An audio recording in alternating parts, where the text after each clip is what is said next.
Welcome everyone. Thank you for coming. I just want to give you an update on the environment.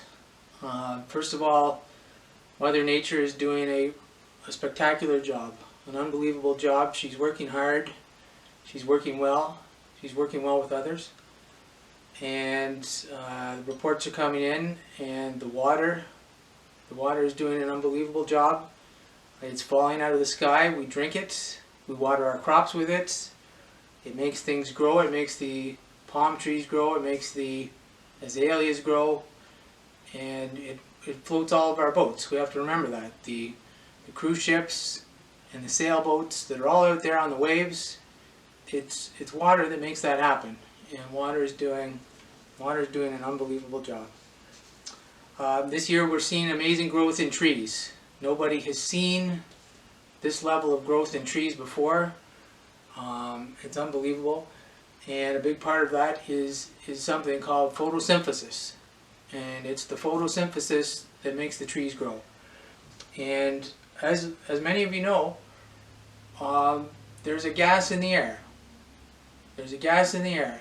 The fake nature media call it a nasty gas, but really it's a beautiful gas, and we need it. And it's called carbon dioxide, and it's CO2. There's a C and an O, and then for some reason there's a 2 on the end. Nobody knows how that 2 got there. Nobody knows why there's a 2 mixed in with the letters, a number mixed in with the letters. But we have our best scientists working on it. We have our best chemists, our math people, the chematicians, and they're trying to work out why there's a 2 on the end there.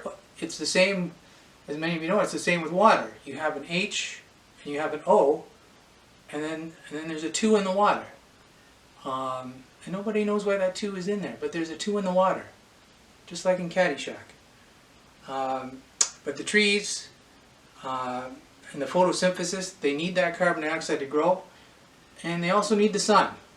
And the sun is up there, and it's hot, and it's made of helium. A lot of people don't know that the sun is made of helium.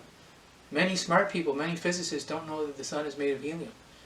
And that's true. If you breathed in some of the sun, your voice would change. You would sound like that boy on Family Matters.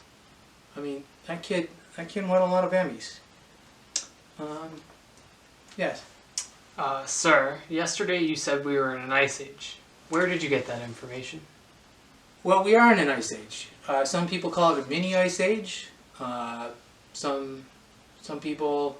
Isn't that just winter? Well, listen, that's a nasty question. You're a piece of work.